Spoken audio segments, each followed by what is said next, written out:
ఈరోజు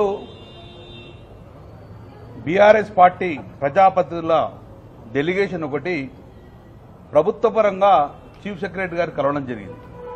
కలవడంలో ముఖ్య ఉద్దేశం బీసీలకు ఈ రేవంత్ రెడ్డి ప్రభుత్వము అన్యాయం చేయడమే కాదు, అవమానించడం జరిగింది. ఈరోజు అన్యాయం చేసిన ఒక ఎత్తు అంటే ఓవరాల్గా మా బీసీ కమ్యూనిటీని అవమానించిండ్రు. జనాభా లెక్కలలో మీకు అర్హత లేదు అనే విధంగా ఈరోజు మా జనాభా లెక్కలకెళ్ళడంగా మా బీసీలో మొత్తం తీసేసిన ఘనత ఈ యొక్క రేవంత్ రెడ్డి గారికి ఇస్తుంది. ఏ లెక్కలు తీసుకోర్రి, మేము ఎప్పుడుగా 52-53% పైచీలకు ఉంటాము అని చెప్పినాం ముస్లింస్ కలవకుండా.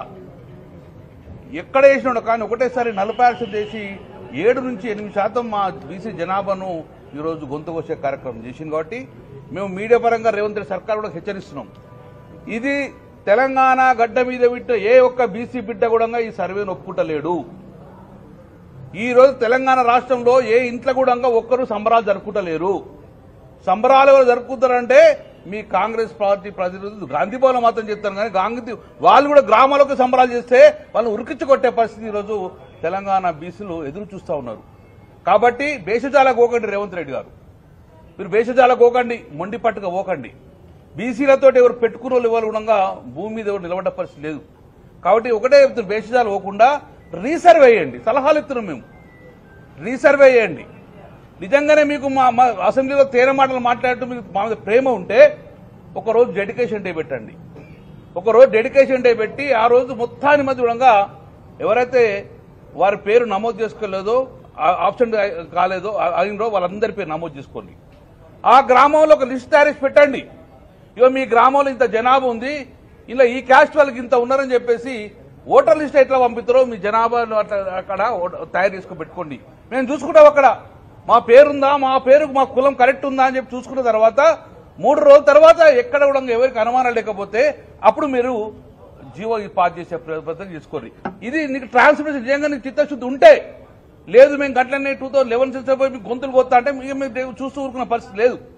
కాబట్టి ఇది రేవంత్ రెడ్డి గారు నిజంగా మాకు ప్రేమ ఉంటే ఇది చేయండి, డెడికేషన్ డే పెట్టండి, గ్రామాల్లో రుణంగా మీరు మా డిస్ప్లే పెట్టుకోండి. నెంబర్ 2, 2023లో కామారెడ్డి డిక్లరేషన్ నువ్వు మర్చిపోయినావు కావచ్చు, కానీ మేము మర్చిపోం. నువ్వు మర్చిపోయినావు కావచ్చు.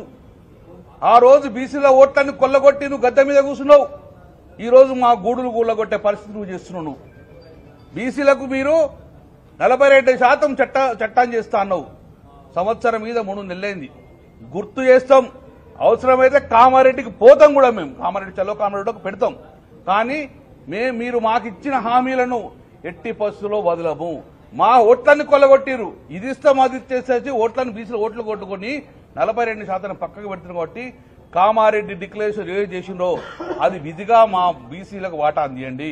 అల్టిమేట్ ఒకటే చెప్తున్నాం, మా రాజ్యాధికారం కావాలి, సంఖ్యాపరంగా రాజ్యాధికారం కావాలి. మా సంఖ్య చెప్పండి, రాజ్యాధికారం మాకు కావాలి. కాబట్టి డెఫినెట్ గా ఈరోజు సంఖ్యాపరంగా రాజ్యాధికారం కోరుకుని బట్టి మా సంఖ్యను ట్రాన్స్పరెన్సీగా చెప్పాలని చెప్పేసి డిమాండ్ చెప్పకపోతే టీఆర్ఎస్ పార్టీ ఊరుకోదు. మళ్లీ చెప్తున్నాం, టీఆర్ఎస్ పార్టీ తెలంగాణ రాష్ట్రం తీసుకొచ్చడే కాదు, కేసీఆర్ గారు తెలంగాణ రాష్ట్రం తీసుకొచ్చింది ఇట్లా చేయడానికి కోసం కాదు. తెలంగాణ తెచ్చింది కేసీఆర్ గారు, తెలంగాణ తెచ్చింది తెలంగాణ రాష్ట్రం రావడం కోసము. వచ్చిన రాష్ట్రంలో బీసీలు గర్వంగా తలెత్తుకునే విధంగా ఈ రోజు బీసీలకు న్యాయం చేశారు. ఈ ప్రభుత్వం వచ్చి బీసీల గొంతు కోసిస్తా అంటే బీసీలు తెలంగాణలో ఎవరు కూడా ఊరుకునే పరిస్థితి లేదంటే ఖబర్దారని మేము హెచ్చరిస్తున్నాం ఈరోజు.